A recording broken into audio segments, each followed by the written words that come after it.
ধর্ষণ মামলার বাদী ইডেন মহিলা কলেজের সেই সাবেক ছাত্রীকে কারাগারে বিয়ে করেছেন গায়ক মাইনুল আহসান নোবেল। নোবেলের বিরুদ্ধে গত মাসে ধর্ষণ, নির্যাতন ও পর্নোগ্রাফি আইনে মামলা করেছিলেন ওই তরুণী।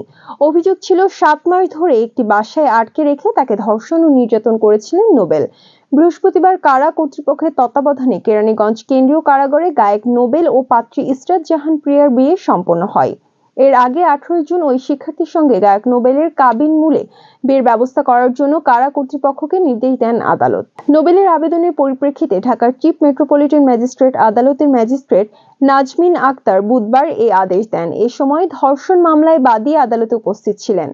ধর্ষণ মামলায় গ্রেপ্তার হয়ে গত 20 মে থেকে কারাগারে আছেন গায়ক নোবেল। গ্রেপ্তারের দিন নোবেলের আইনজীবী আদালতের কাছে দাবি করেছিলেন যে নারী ধর্ষণের অভিযোগ এনেছেন তিনি তার স্ত্রী, নোবেল তাকে ধর্ষণ করেননি।